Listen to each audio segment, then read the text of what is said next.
Shisha.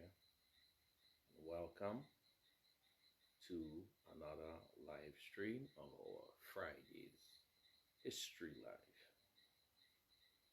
And as usual, before I begin, let me just offer the Iba, and then I would get into today's lesson. Open the phone room. Oludumare Oba Ejiki. Mojuloni. Mogun Mariayu. Iba Ila Orun. Iba Iwo Orun. Iba Riwa. Iba Gusu. Iba Oba. Iba Ayu. Iba Orun Oke. Iba Baba. Iba Yeye. Iba Tiwo Orun. Ibashe. Igungun Kiki Igungun. Ibashe Ori. Ori Inu. Ipori Atiwo Orun. Ashe. Ashe. Ashe. All right. Now, as usual, we're going to have an interesting live.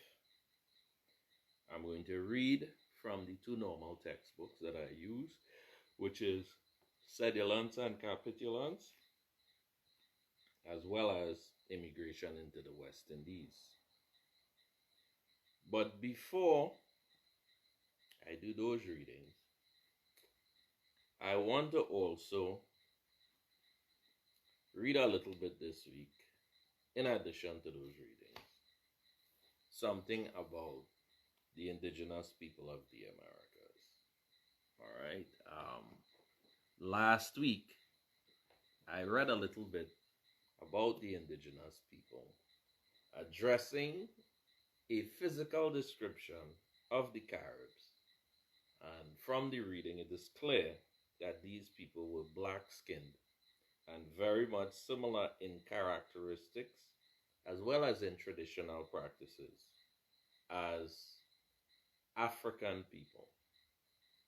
All right, this week I'm going to read from the same book again and go into a little bit more about some of the practices of the Carib people. The name of the book is The History of the West Indian Peoples, Book 3, from earliest time to the 17th century. All right, and again, the authors are E.H. Carter, G.W. Digby, and R.N. Maury. All right, now, one of the reasons I am trying to bring this information to the fore on the History Live is that a lot of the things that has been presented to us about who the Caribs are and what they look like and what they do and what they practice, many of these things were not correct information. And even some of what I'm reading here is still questionable when compared to other historical records. So by no means I am saying that every piece of information that I present is actually 100% factual and the person writing these books is the absolute authority. All of the things that I bring up is things that could be researched, could be verified, and I encourage people to read, research, and to compare. Because a lot of the things that we were told are facts concerning some of our ancestors we've discovered over time that many of these things are inaccurate. All right, so I'm going to read a little bit from this book. They are describing here some of the things that the people do and things that they use and, you know, things about their dress and diet. All right, so let me start reading. I'm reading here from page 40. It says, the Puerto Rican canoes are described as boats made of one piece of timber, square at the end like trays, deeper than the canoes, the sides raised with canes dabbed over with bitumen.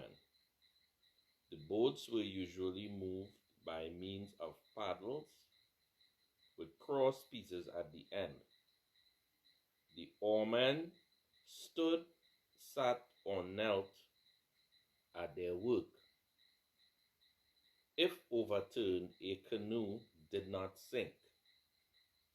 The crew rocked it to and fro to empty out the water, and finished by bailing the water out with calabashes. Then they scrambled in again. Canoes were often ornamented with carvings and painted designs, and sometimes had an awning or a shelter over one end. Some Carib canoes had sails of cotton cloth. Voyages of 150 miles were frequently made. There is an account of 3 Arawaks of the Bahamas who had been taken to Hispaniola as slaves, trying to return home in a canoe. They had actually traveled 200 miles when unfortunately they were recaptured. The Carib dwellings were similar to those of the Arawak. The walls were of woven reeds on a wooden framework, but the thatched roof often reached nearly to the ground. There were sometimes extra huts for cooking and storage. The villages were usually on high ground where the air was cooler and there was less annoyance from mosquitoes. Beside the hammock, the furniture included little stools or seats cut from solid red or yellow wood, polished like marble, and also four-legged tables woven from palm leaves and fibers. Neither Carib men nor women wore clothes except tight bands of cotton on the upper arm, below the knee, and above the ankle. They painted their bodies to protect them from the heat of the sun and from the bites of insects. A man sat on a stool while his wife painted him. The Caribs took great pride in their long hair, which the men gathered into a tail, with a fringe cut over the forehead. The women parted their hair in the middle. Sharp-edged grass was used in the place of scissors for trimming the hair. Hair on the face was plucked out. The Caribs wore many kinds of ornaments. Most prized were gold or copper plates of half-moon shape, while small ones were worn as earrings and larger ones on the breast. These plates were worn only by chiefs and their children and were family possessions, handed down from father to son. Neck faces of stone, amber, coral, and shell beads were popular, and the women sometimes wore pearls.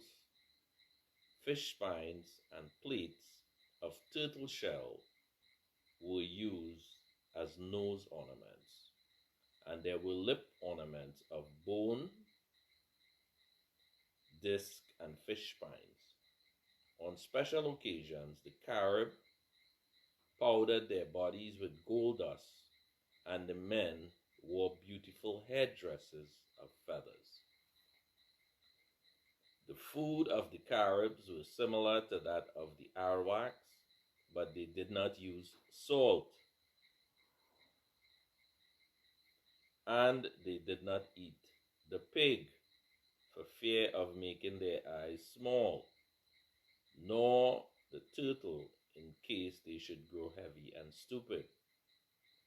The Carib fisherman used their bow and arrow, standing for hours with his bow, watching for suitable fish. He then shot his arrow and dived to seize his capture. The fish in the rock pools were caught by sprinkling on the water tiny bits of certain kinds of poisonous wood. This made the fish stupid, so they were easily caught. A favorite dish among the Caribs was a stew made of crabs and cassava, seasoned with lemon juice and a great deal of pepper. Crops of cassava and maize were grown by the women while the men were absent on raids. They also grew tobacco. They prepared a kind of beer from cassava as well as from maize. They spun cotton, wove it into cloths, and dyed it in various colors with vegetable juices. Because the men were away on raids, certain early explorers thought that some of the islands were inhabited by women only. All right, I may read a little bit more of this next week. But from what we're hearing, we realize the people used to wear the crescent moon as jewelry, and they also did not eat pork. All right, so draw from this whatever conclusion you may. All right, but let me go into the regular readings. All right, again, the book that I'm going to read from here is Immigration into the West Indies in the 19th Century by K.O. Lawrence.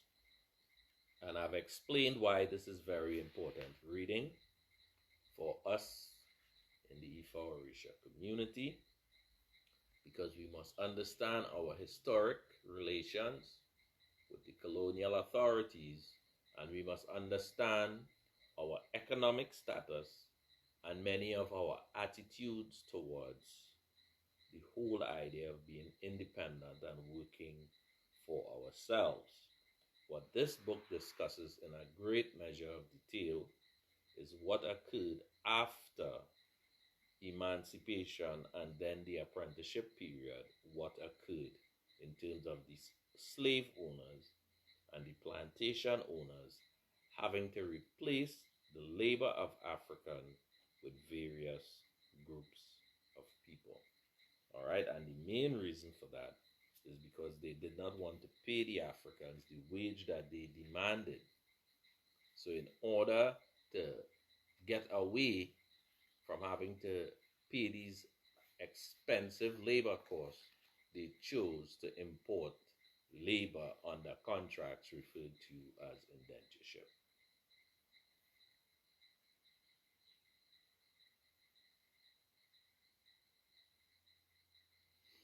All right.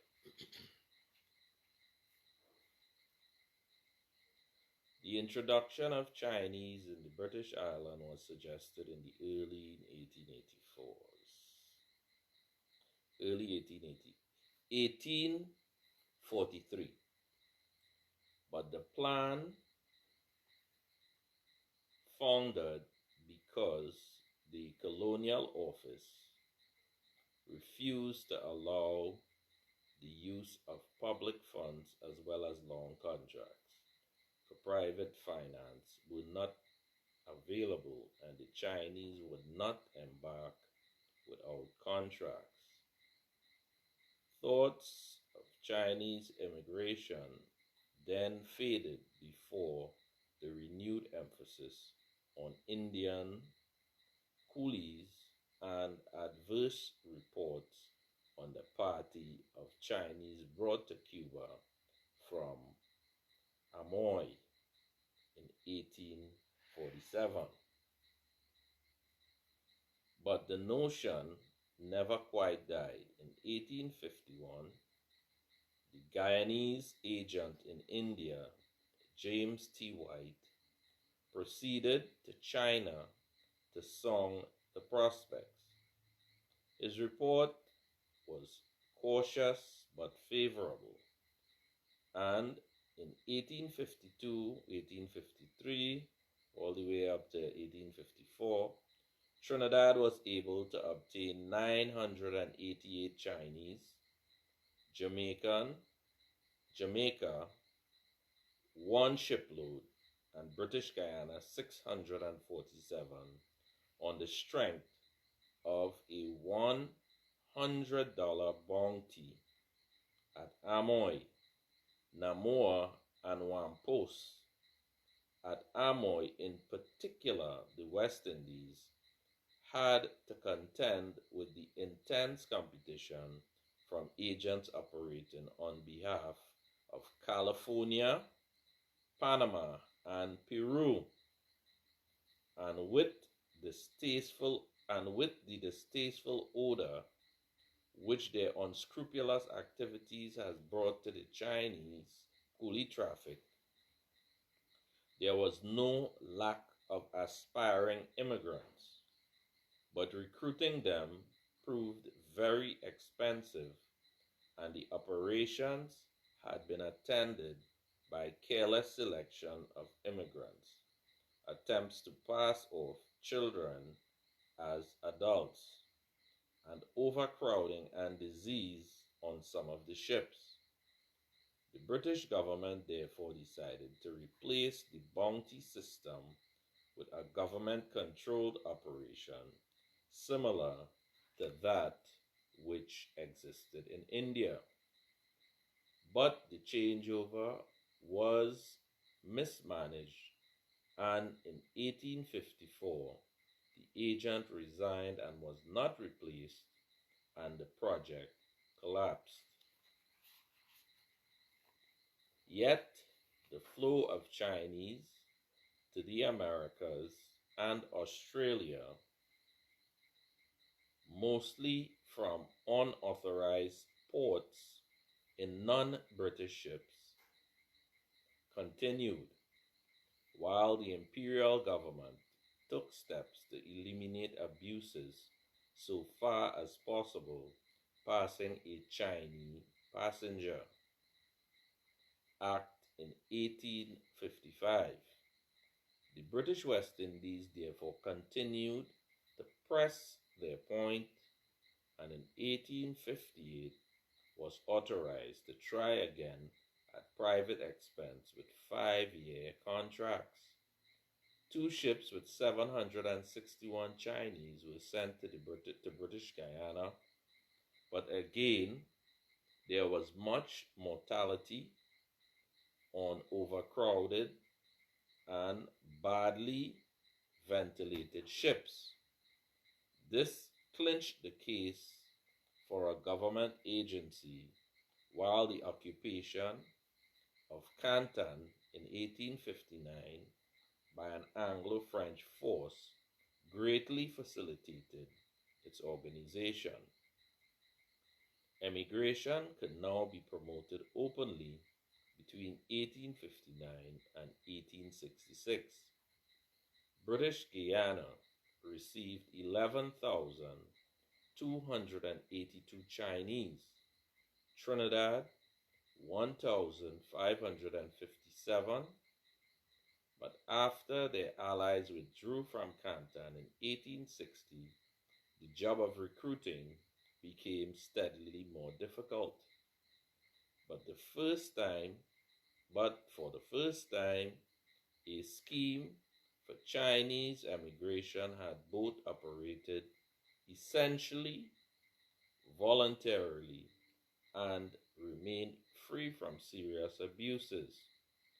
But the planters again found the high cost discouraging, and increasing compensation from French and Spanish agencies tended to raise it further. By 1863, the per capita cost was $145. As a natural consequence of a good harvest, the quantity and quality of the immigrants dispatched, especially the women, began to fall. In the West Indies, their health was not always good, and trouble began to occur when the authorities sought to recover cash advances which had been made to the emigrants in China. Trinidad planters soon convinced themselves that Indians were an altogether better prospect, and even those of British Guyana were beginning to have doubts.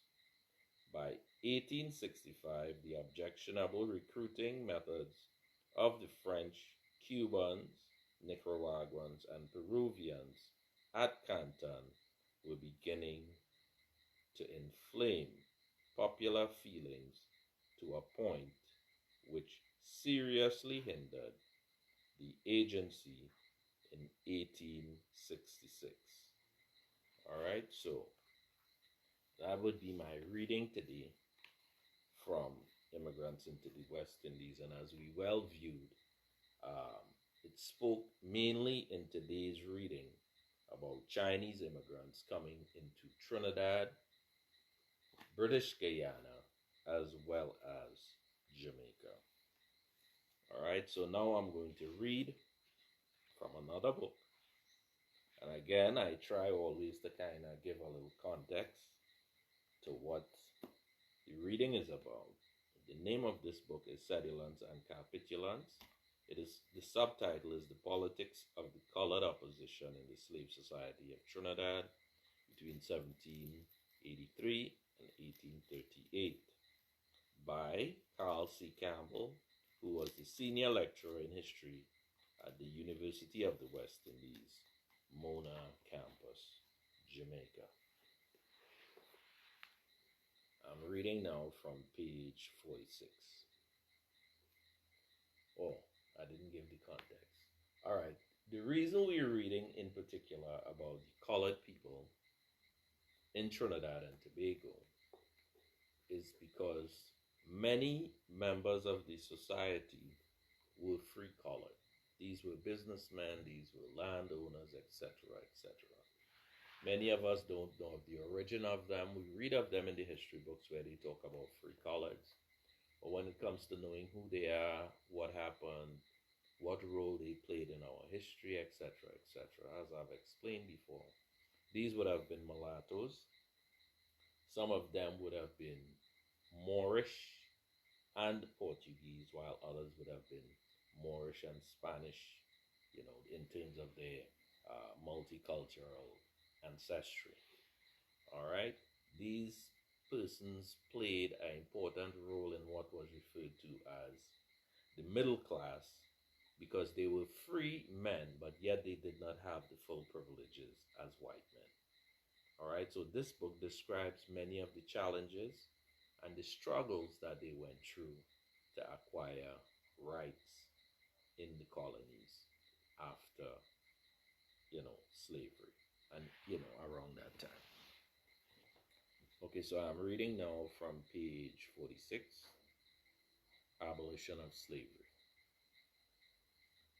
The easiest conclusion to reach, and perhaps grosso modo, the truest, is that the free coloreds, despite slaves and supported slavery, despised slaves and supported slavery. A revolutionary alliance between the slaves and the free coloreds did not arise except in a few specific and temporary circumstances. Even the southern USA, where the two-tier model generally depressed a large portion of free coloreds into conditions similar to blacks, an alliance between them and the slaves, so feared in the 19th century, failed to develop. Perhaps a less damning image of Caribbean free coloreds as collaborators of the whites would arise if one knew more about the free colored majority. About the many free coloreds who had no education, no landed property, and who lived near to the material and social level of the slave population, among whom they had relatives. It is unnatural to suppose that on this level, poor free-coloreds, many of whom would not have been high on the color scale, would in normal times hate slaves or free black men. At this level, there were thousands of free-coloreds who did not rely on slave labor. There must have been thousands of free-coloreds of this sort who could bear no economic ruin from the abolition of slavery, though sharing doubts about a free society from want of knowledge of it. The elite free-coloreds themselves, owning estates and many slaves, had to defend their economic interests in slavery as long as possible. These were the free-coloreds who distanced themselves most clearly from the slaves, even among the literate free-coloreds. Below the elite, there was some hesitation and refusal in some British islands to join the whites in the last-minute stand against slave emancipation in the early 1830s. There is some evidence that in Jamaica, Antigua, Trinidad, and St. Kitts, there were free-coloreds who had taken part in the struggle for their own rights, who were ready to support the abolition of slavery. And in Barbados, a handful of literate but landless free-coloreds helped to inspire and organize the slave rebellion in 1816. There were then in the British West Indies intelligent free-coloreds who saw that they could not divorce their cause from that of the black slaves.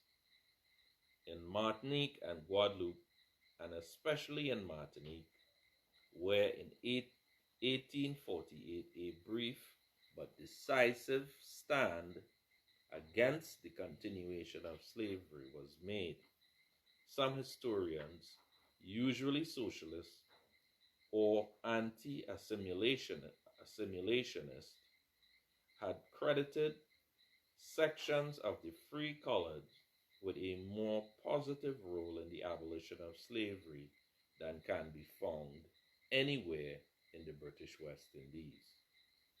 In the British Islands, free-coloreds were called on finally to make up their minds about slave emancipation only 2 or 4 years after their own attainment of civil equality. It seemed that in Martinique, the longer gap of about 15 to 17 years between the attainment of civil equality by the gens de couleur and slave emancipation in 1848 gave more time for the free-colored intelligentsia, and indeed recently freed lower-class free-coloreds, to make a stand against slavery. Exactly how much credit should be given to them is the subject of debate. Armand Nicholas regards the Besset affair in 1824 as the turning point in the behavior of the free-coloreds of Martinique. From then onwards, they began, he claims, to perceive the need to ally themselves with the slaves. Furthermore, he credits free-coloreds with providing the discipline, organization, and ideology for the slaves who struck work and demonstrated in Martinique in April and May of 1848. Edward de Lepin, however, has rejected this view as an exaggerated interpretation of the role of free coloreds, but agrees that a situation has been reached in which the free coloreds, if they did not cooperate with the slaves, at least did not cooperate with the whites. The domination of the whites, he says, had rested on the economic power of and on protection from the metropole, and to a lesser extent on the support of the free coloreds in 1848. The whites could not rely on any of these supports.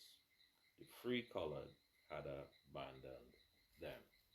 All right, and that is my reading today from Cedulants and Capitulants.